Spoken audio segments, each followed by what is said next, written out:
ఏ ఆధారము లేదు. Pregnant lady హాస్పిటల్కి వెళ్ళనవసరంలా, దారిలోనే డెలివరీ అయిపోవచ్చు.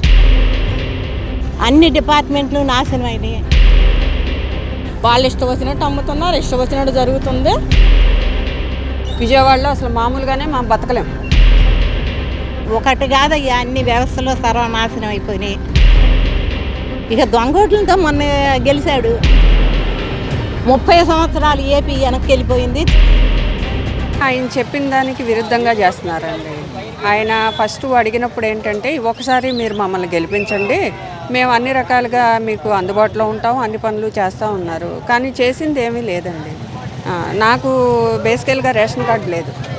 నాకు చంద్రబాబు గారి ప్రభుత్వంలో రేషన్ కార్డు ఉంది, ఒంటరి మహిళ పెన్షన్ వచ్చింది. ఇప్పుడు నాకు రేషన్ కార్డు లేదు, ఒంటరి మహిళ పెన్షను లేదు. ఇంటికి డబ్బులు కట్టాము అప్పుడు, అది ఏదీ లేదు. ఇప్పుడు అద్దెలు కట్టుకోలేక మాకు జీవనాధారం లేదు, అద్దెలు కట్టుకోలేకపోతున్నాము, బతకడానికి వీలు లేకుండా అయిపోయింది. సంక్షేమ పథకాలు అయితే నాకైతే ఏమీ రావట్లేదండి.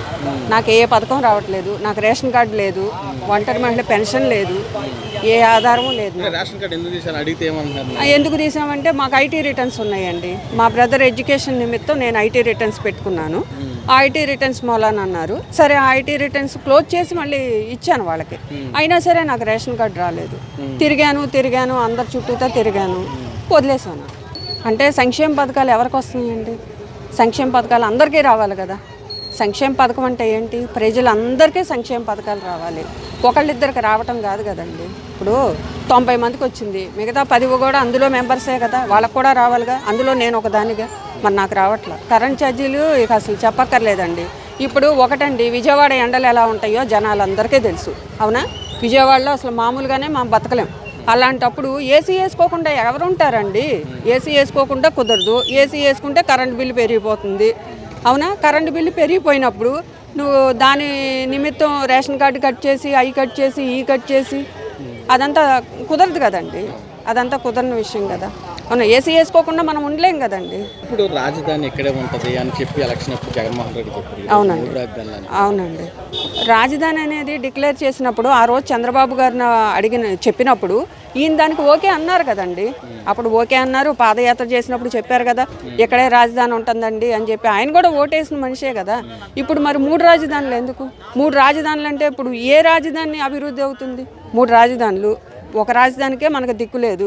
3 రాజధానులు ఎప్పుడు అభివృద్ధి చేస్తారండి? సంక్షేమ పథకాలు ఇస్తున్నారంటే ఇవి రేట్లు పెంచబట్టి అవి ఇస్తున్నారండి. పథకాలు ఇస్తున్నారు, ఎగబడుతున్నారు. అమ్మఒడి అంటున్నారు, విద్యాదీవెన అంటున్నారు, ఆటో వాళ్ళకి అంటున్నారు, కార్ల వాళ్ళకి అంటున్నారు. ఓకే, ఇవి పెంచుకోకుండా అయ్యిస్తే సంక్షేమ పథకాలు. ఇక్కడ 10 రూపాయలు వస్తూ 30 రూపాయలు చేసి అక్కడ అవిస్తే లాభం ఏంటి? అంతే కదా. జనాలు అది ఒక్కటి గ్రహిస్తే సంక్షేమ పథకాలు అనే దానికి వాళ్ళు ఎగబడరు, ఏది జరగదు.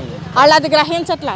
ఎప్పుడో సంవత్సరానికి ఒకసారి ఇస్తున్నారు కదా అని చూస్తున్నారు, కానీ 365 రోజులు మన మీద వేసే భారం గ్రహించట్లా. మద్యపానం నిషేధం చేస్తాను జగన్మోహన్ రెడ్డి గారు అన్నారు. ఎక్కడ చేశారు? ఎక్కడ చేశారు? ఏం అవ్వలేదే, డబల్ అయింది, ఏం అవ్వలేదుగా. ఇప్పుడేదో ఎలక్షన్ మూమెంట్ వస్తుందని చెప్పి ఇప్పుడేదో టైం టేబుల్ మార్చారు, కానీ వాళ్ళు ఇష్టం వచ్చినట్టు అమ్ముతున్నారు, ఇష్టం వచ్చినట్టు జరుగుతుంది. ఇంకా ఎక్కువ తాగుతున్నారు, ఆరోగ్యాన్ని పాడు చేసుకుంటారు.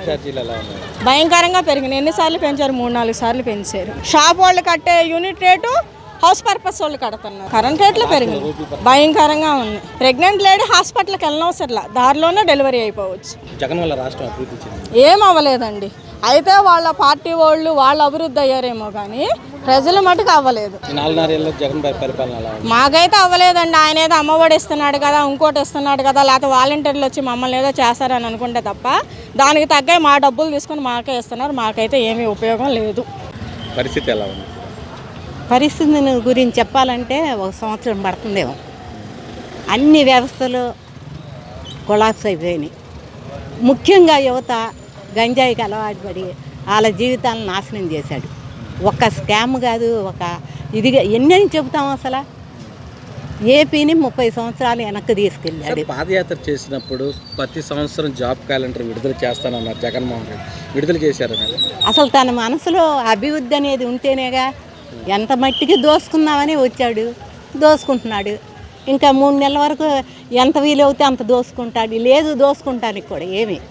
ఇటువంటి ముఖ్యమంత్రి మేము పార్టీ పెట్టినప్పటి నుంచి ఉండం, ఎప్పుడు చూడలా, ఇక చూడబోం కూడా. అన్ని సంక్షేమ పథకాలు ఇస్తున్నాను, ప్రజలందరూ సంతోషం. ఏముండే సంక్షేమ పథకాలు అధిక రేట్లేగా.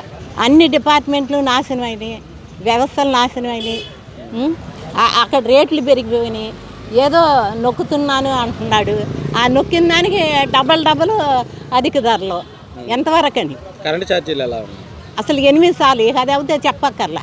పరిస్థితి అని అసలు మాకు చెబుతానికి కూడా వీలు లేనంత అయిపోయింది ఈ దేశం, ఈ ఏపీ.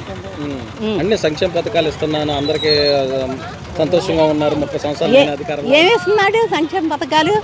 అక్కడ నొక్కుతాడు, వస్తా ఇంటికి వస్తే అసలు ఏమీ రావుగా, సరుకులు ఏమీ రావు.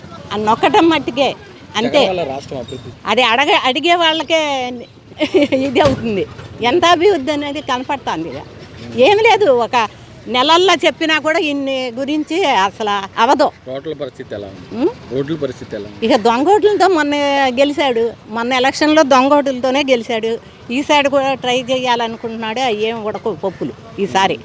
రాష్ట్రంలో రోడ్ల పరిస్థితి ఎలా ఉంది? ఇక రోడ్లు అయితే మనం ఎన్నుమొక్కలు ఇరిగిపోవటమే రోడ్లు ప్రయాణిస్తే.